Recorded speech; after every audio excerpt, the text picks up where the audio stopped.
बटोगे तो कटोगे वाला नारा इसलिए दिया कि हमारा जो समाज जातियों में ना बटे और देश के हित के लिए काम करे, जनहित के लिए काम करे।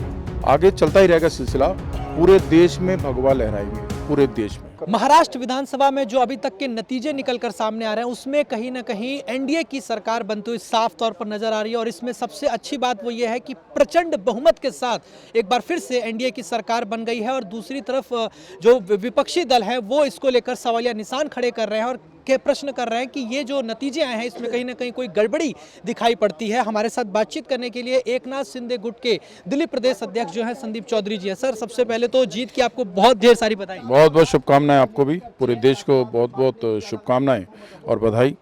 जिस तरीके से नतीजे आए हैं, इतनी ज़्यादा सीटें, 200 से ज़्यादा अभी तक के जो रुझान में निकल के आ रहा है, 200 से ज़्यादा सीटें, इतनी बड़ी मार्जिन में जीत, क्या वजह लगता है आपको? हाँ, डबल सेंचुरी लगी है और 200 प्लस सीटें हमारी आ रही हैं। और मैं समझता हूं कि महाराष्ट्र के पास और कोई विकल्प नहीं है और ये बहुत अच्छा रास्ता महाराष्ट्र की जनता ने चुना है, जो हिंदू हृदय सम्राट श्रद्धेय बाला साहब ठाकरे जी की विचारधारा के साथ चलने वाले लोगों का साथ दिया है। और पिछले जो जितना कार्यकाल हमारे माननीय मुख्यमंत्री एकनाथ शिंदे जी ने संभाला, बहुत अच्छा कार्यकाल उन्होंने, मतलब बहुत अच्छी योजनाएं लागू की, लाडकी बहन योजना, और उन्होंने गौ माता को राज्य माता का दर्जा दिया। मतलब समाज और धर्म को लेकर बैलेंस करके चलना, मतलब एक बहुत एक कुशल जो कहते हैं ना मुख्यमंत्री का ही काम होता है, तो उन्होंने करके दिखाया है। जिस तरीके से अगर हम बात करें, आपने गौ माता की बात करी, पहला ऐसा राज्य बना जिस तरीके से तमाम मांगे लगातार उठ रही थी और इसको ये बड़ा फैसला भी लिया गया। और जो आपने लाडली जो योजना का जिक्र भी किया, तो आपको लगता है ये सारे काम अगर, लेकिन दूसरी तरफ जो नारे की बात थी, एक है तो सेफ है, बटेंगे तो कटेंगे, क्या लगता है ये भी एक बड़ा महत्वपूर्ण रोल अदा किया? बिल्कुल, एक है तो सेफ है, एकता में बल है, इसमें कोई बहुत पुरानी कहावत है ये तो, मोदी जी ने अपने तरीके से कहा। और बटोगे तो कटोगे वाला नारा इसलिए दिया कि हमारा जो समाज जातियों में ना बटे और देश के हित के लिए काम करे, जनहित के लिए काम करे, धर्म के लिए काम करे।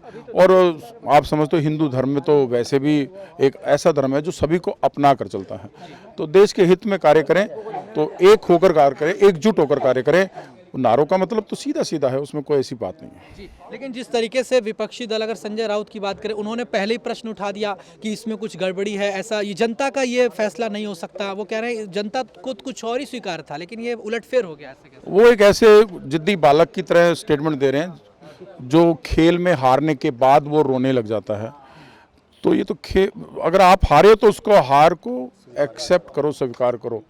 तो ऐसा थोड़ी ना कि वो गड़बड़ हो गया, ऐसे बोलने से क्या होगा। तो उनका तो काम ही बोलना है, आपको तो मालूम ही है, तो इतना सीरियस नहीं लेते उनकी बात को। इस तरीके से अगर बात करें महाराष्ट्र में तमाम विपक्षी दल, अगर कांग्रेस की बात करें या उद्धव ठाकरे का जो गुट है, उन लोगों ने मिलकर लड़ा, लेकिन उसके बाद भी जो वो दावे और वादे कर रहे थे, आपको लगता है जनता ने उन्हें नकार दिया पूरी तरह से? बिल्कुल नकार दिया है।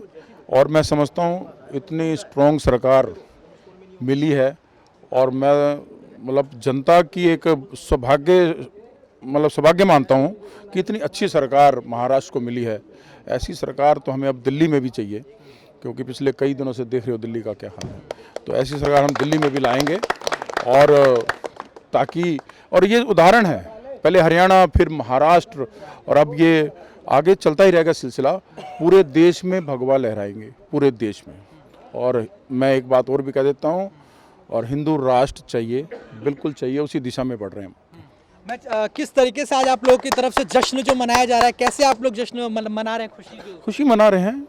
अभी हमने देखा होगा आपने, खुशी को तो जैसे मर्जी जाहिर कर लो, जैसे मर्जी प्रकट कर सकते हैं, और विजय उत्सव मनाया जा रहा है। ये बिल्कुल मनाते रहेंगे, अभी तो कुछ दिन तक चलता भी रहेगा। तो अच्छा माहौल है, बढ़िया है। और आखिरी सवाल है, जिस तरह से सीएम पद की अगर बात करें तो इसको लेकर अभी से कयास लगाए जा रहे हैं कि आखिर सीएम कौन बनेगा, तो आपके लिहाज से क्या लगता है कि क्या एकनाथ शिंदे जी को बनना चाहिए? हमारी पसंद तो शिंदे साहब हैं, बाकी जो निर्णय होगा, महायुति की सरकार है तो वो बैठकर निर्णय होता है, उसमें कोई ऐसी बात ही नहीं है। यानी कि कोई ऐसे जो विपक्षी दल जो आरोप लगाते रहते हैं इस तरह की नहीं, कोई ऐसी बात नहीं। वो तो शिंदे साहब ने पहले भी क्लियर किया है कि महायुति का मतलब क्या है, तो मिल बैठकर ही तो सरकार बनेगी ना। बहुत धन्यवाद आपका। धन्यवाद। हमने बातचीत करी संदीप चौधरी जी से, जो कि दिल्ली प्रदेश के अध्यक्ष हैं एकनाथ शिंदे गुट के। इन्होंने स्पष्ट बताया कि कैसे दिल्ली की जो पूरी वहाँ की महाराष्ट्र की जनता है, उन्होंने इस बार सनातन जो धर्म और समाज दोनों का काम को चुना, क्योंकि जिस तरीके से एकनाथ शिंदे ने वहाँ पे कई ऐसे बड़े कार्य किए जिस पर जनता ने मुहर लगाई, और यही वजह है कि उनके नेतृत्व में एक बार फिर से जो है जनता ने मुहर लगा दी और वहाँ पर एक बार फिर से सरकार बनती हुई साफ तौर पर दिखाई दे रही है। वीडियो जर्नलिस्ट अभिमन्यु के साथ मैं हिमांशु दुबे, डेली 24 भारत, दिल्ली।